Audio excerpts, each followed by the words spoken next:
It's social distancing at the chamber, a Wednesday night edition. My name is Garrick Taylor, joined by Glenn Hammer, the CEO of the Arizona Chamber.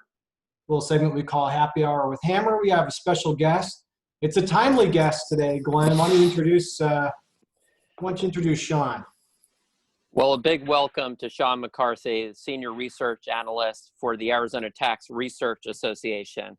ATRA just does fantastic work year in, year out. Anything related to taxes, you go to Sean, you go to Kevin McCarthy, you go to ATRA. They just do a great job. And in addition to Sean being one of the state's foremost tax experts, he's also a graduate of the U.S. Air Force Academy, did 7 years on active duty. Thank you for your service to the United States of America. And he, in fact, still works part-time at the Air Force Air National Guard. Welcome, Sean. Yeah, thanks for having me. In fact, I'm full-time with the Guard right now, and I'm moonlighting doing work for ATRA in the evenings. Well, you have a lot on your plate, that's for sure. So somehow you found the time to put together a white paper, and it's really an incredible read. Invest in Ed Tax Increase, Misguided and Cynical. I think that's I'll second that title. Before we get into the ins and outs of the initiative and your analysis, you open your paper with a discussion of what Arizona's tax environment used to be like. Can you take us down memory lane and talk a little bit about what the Arizona tax picture looked like in the early 1980s? Sure. There's this weird impression that Arizona's always been this low tax state, and that's kind of how we were formed. It's really not the case. If you look back prior to the 1990s, we had some high business taxes, and we also had high individual income taxes. Our top marginal rate was 7%, and we had darn near zero high-end filers. This was just not a state to be if you were going to be a filer who produced income in those top brackets. And so it was just a marginal amount of revenue coming from those filers. And that's completely changed ever since we had rate reductions through the Symington years in the 2000s, and we had smaller reductions, in the 90s, and then smaller reductions in the 2000s. And our top rate now is at 4.5%. It's far more competitive. And at ATRA, we like to say that our personal income tax is one of our best taxes at very low rates. It's not something that impedes businesses. It doesn't impede people from moving to Arizona anymore. And now we do very strong revenues from all angles of our income tax, but particularly from high-end filers. And now high-end filers make up a significant portion of the filers in Arizona. And that is largely because we fixed our tax system and made it more attractive for those filers. And that's a really important point, because before we get into the specifics on the initiative, some may think that higher tax rates would necessarily generate more revenue for the state general fund. But that's not what the numbers say. And that's what you're getting at, that these high-end filers that didn't exist when we had the high income tax rates are here now because we have far more competitive tax rates. So can you talk a little bit about how we should be thinking about the efficiency of tax rates? Sure. Yeah, you want to create a tax system that generates enough revenue to pay for essential services without overly burdening one particular area of your economy, without creating unfair systems. And you want to set the mark at a rate that makes sense. And our revenue growth, adjusted for inflation, has almost doubled population growth. Arizona is a wealthier state overall from where it was in the 90s, even adjusted for inflation. And that's great news. Our personal income tax is a great story. I mean, 185% revenue growth, that's adjusted for inflation since 1990, doubling population growth. So it is a great story, and messing with that tax, that works quite well. It works particularly well when your economy is growing. The individual income tax creates a lot of, we're talking about a third of the state general fund, $5 billion, and growing. It's up to just over $5 billion in 2019. Why you'd want to mess with that system and say, well, let's shock it by doing significant harm to the small business community, doing significant harm to those high-end filers who have choices, does not make any sense from a tax system standpoint. You don't want to shock your system. This is not something that you've witnessed in almost any other state where you've doubled or nearly doubled your highest bracket overnight. You can't point to one state and say, well, they did it over there, and it worked just fine.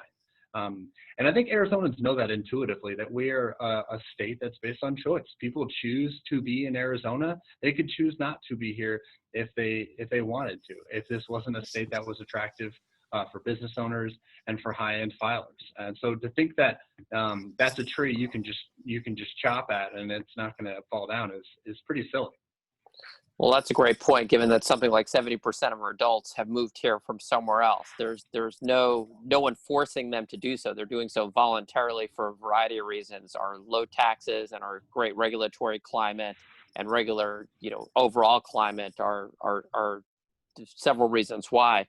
But digging in a little bit deeper, the Prop 210 would establish that new bracket of 8%. Which is really a 77.7% tax increase over the current rate of 4.5%, which is the lowest it's been ever or for at least a long time. And that happened in the last couple of years.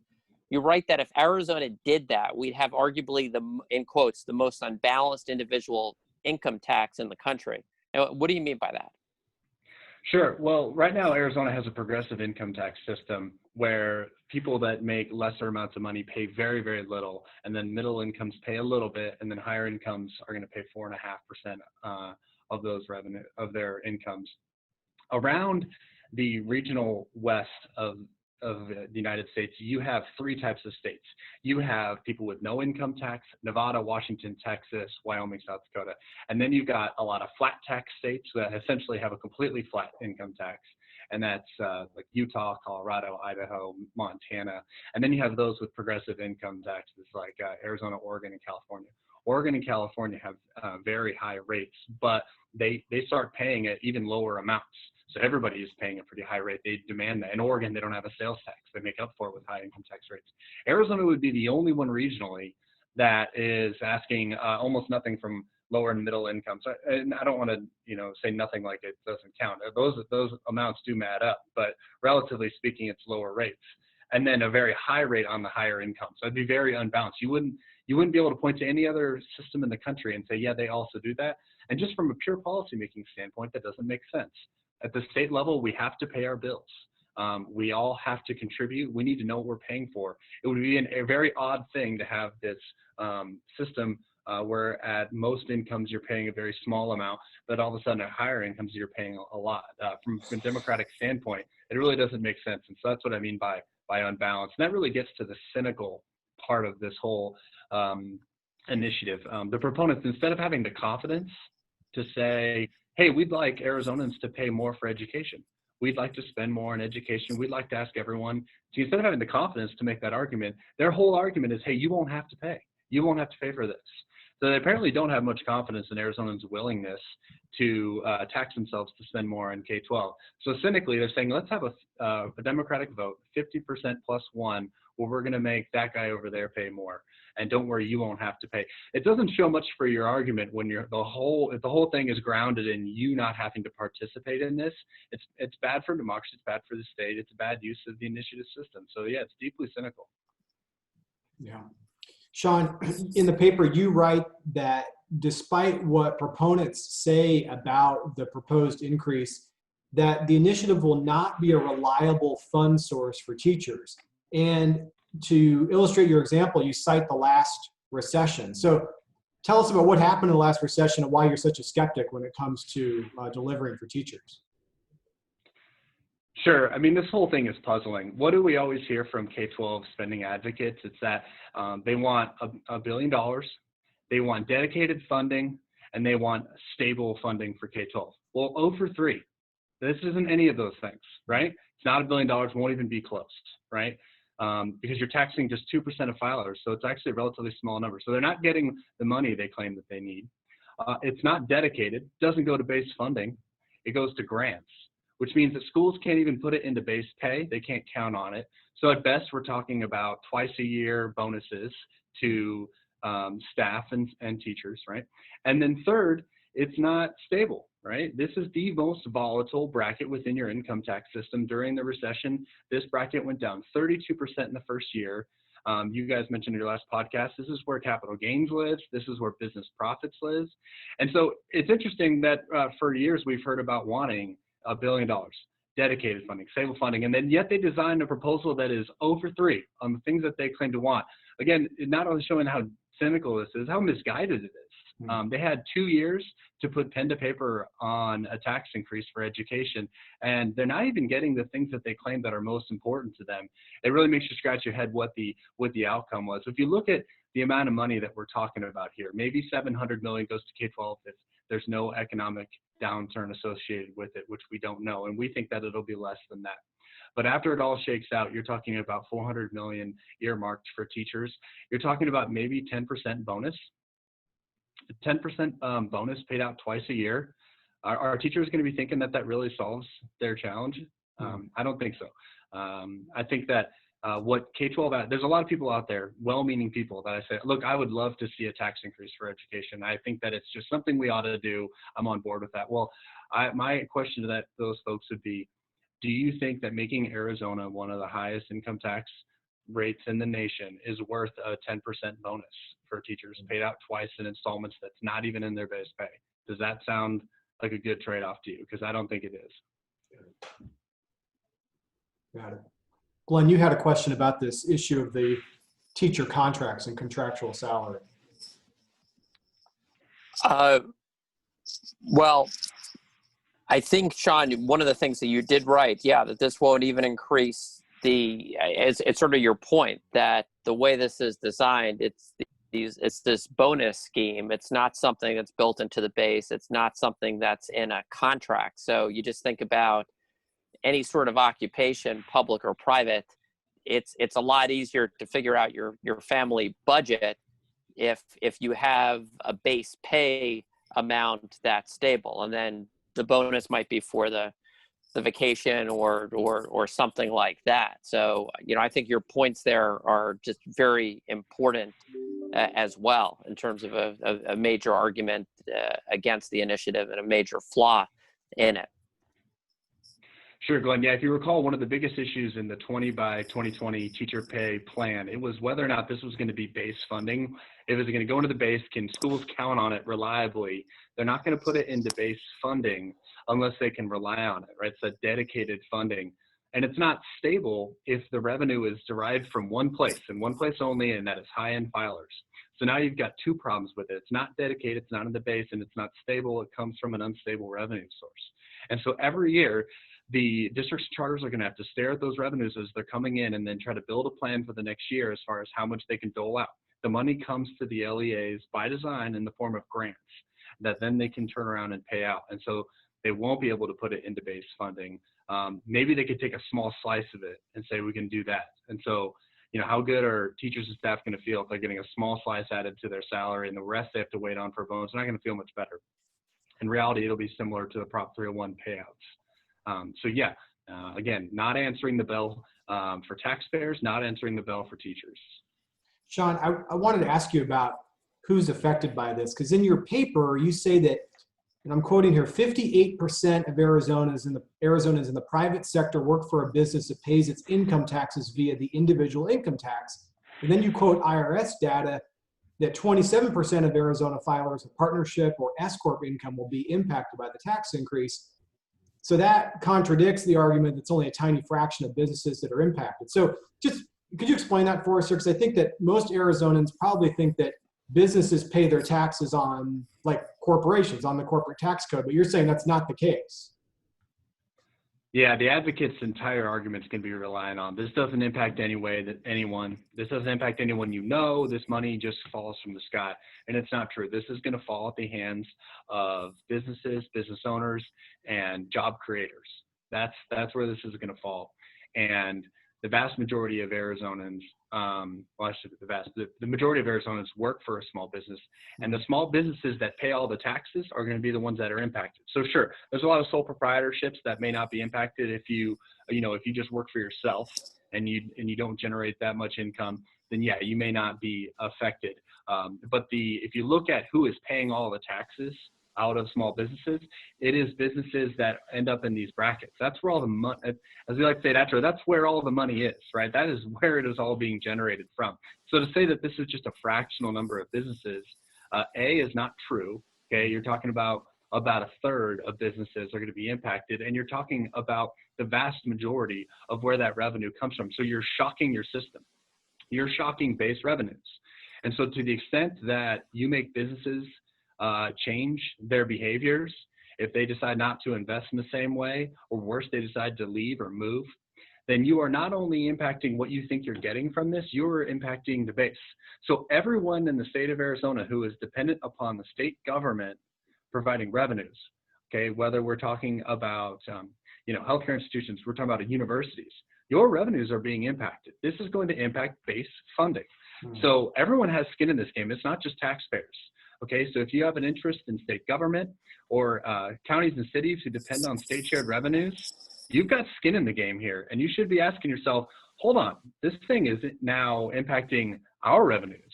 And so this shouldn't just be ATRA and the business community calling problems with this. I'd like to hear from everybody who's got a stake in this. So we're in the middle of a pandemic that has created a rupture in the state's jobs machine, which was at the healthiest level probably it had ever been in our history.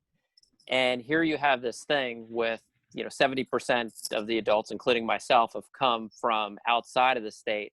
So, I think about the arguments years ago on some of the different bills and the reputational bills. You never know which convention doesn't come to the state. So, there's a lot of people that are going to be looking at this and saying, hey, I'm successful, or I've got a great small business that I want to start up in Arizona. Why would I come to the state of Arizona when I could go to Texas? I could go to Nevada. And now, apparently, guess what? Colorado's going to have something on the ballot to lower their income tax. So I think that it's hard for me to imagine that over a period of years, this won't have, as exactly where you're going, Sean, this won't have a negative effect on Arizona's overall budget. And what really concerns me, I've seen this movie before. I've lived this movie. I grew up in the state of New York. When I was a kid growing up, if you said Florida would have more people than New York during my lifetime, I would have said you're drinking too much concentrated orange juice. You go to Florida when you're 120 years old. But lo and behold, New York has a sky-high tax rate, which ours would be in that neighborhood of. Florida has a zero income tax rate. And Florida now has more people, and that gulf is growing. So to me, this is going to be a pivot point for the state of Arizona. And I just appreciate your work. There was one additional wrinkle that I think is important because you mentioned a big part of the argument is Proposition 105. That makes this whole thing even more of a nightmare. Could you talk a little bit about that, please? Absolutely, yeah. So there's a feature inside the initiative that is called a supplanting feature that says the legislature may not remove any funding to K-12 and because you're just now supplanting. So this is going to add revenues. So you can't turn around and take revenues. Well, as sure as we're sitting here, the advocates are going to argue before the legislature that because this is voter approved and it's Prop 105 protected, that you cannot touch essentially any of the major funding buckets to K-12 ever because they're all interrelated with what this initiative portends to fund. It all goes towards salary and benefits of the employees. Well, all the buckets of money that go to K-12 that are from the state are going towards the same buckets that also fund salaries and benefits. So if we've now got a voter approved initiative that cannot be touched without another initiative, then essentially what you're doing is forever and ever freezing the K-12 buckets. And so if we go into a recession because of the pandemic, for instance, that means that you cannot touch any of those buckets. And that is just very, very bad public policy. Right now, there is voter protection of the base funding, M&O funding, because of Prop 123 that expires in 2025. But there's other big buckets like additional assistance, several hundreds of millions of dollars that is largely geared towards funding soft capital. During a recession, K-12, which is the biggest part of the state budget, has to play in a recession, just like everybody has to play. And so if you totally lock off the biggest part of your budget and say that doesn't ever get to be touched, so now you've got a public policy nightmare for your state. And so it's just bad policy making, and it locks the state in. So yeah, I hate to imagine what would happen. You would have to deeply cut, for instance, the universities would be like your only choice. You whack them to zero or something if you got into a recession. So I'm curious to see how the rest of state government thinks about that clause. So that would all occur, and then you couldn't change. Let's say it becomes very clear what we're saying is accurate, that the music stops. The California companies, they take great Arizona company, U-Haul, and they pass right through Arizona on the way to another state. And we couldn't even change that. The legislature couldn't go in and say, look, we're losing altitude here unnecessarily. We want to get back to regular programming. And Sean, you know what, I'm just a guy who came here from New York a number of years ago, but the best one word that I've heard to describe Arizona's 100+ year history in terms of our real plan, the one word, growth. And I would submit that this would kill that. So I just appreciate your great work, Atra's great work. And Garrick, I don't know if you have any final comments or questions. No, Sean, I can't think of a more timely day for you to be on this show with Glenn and me. We really appreciate all the analysis that you do day in and day out, but it's especially valuable now. And I hope that everybody pays close attention, not only to your comments here today, but also digs into this paper, because it's just a very readable snapshot of the damage that this proposition is poised to do to the Arizona economy. So we thank you. Thank you. I'm happy to be here, guys. Look forward to beating this thing in November. And you know, I think education advocates out there ought to be concerned of where they stand on this. You know, forever poking the business community in the eye with something like this, I think is just bad policy, and I don't think it's where we need to be. And I think that if we all could get around and say, look, this is a bad idea from out-of-state groups. This doesn't even represent, the K-12 community at large, right? This is the teachers union and out-of-state groups, yes. Right? This doesn't represent who Arizona is. If we could band together on that, I think it would be useful rather than having a bloodletting in November. Well, and Sean, usually I blame the bad ideas coming from California, but California I can't blame on this one. $4 million of the $4.6 million thus far has come from Portland, Oregon. So you can't write this stuff. And again, for all the reasons you put in your paper and many more that we discussed and that we'll be discussing during the course of the campaign, we need to defeat this, both for the sake of education and the state's financial health. All right. Thanks, Sean. You can check out his paper at the Tax Research website, and we'll also tweet it out. We'll catch you on the next episode.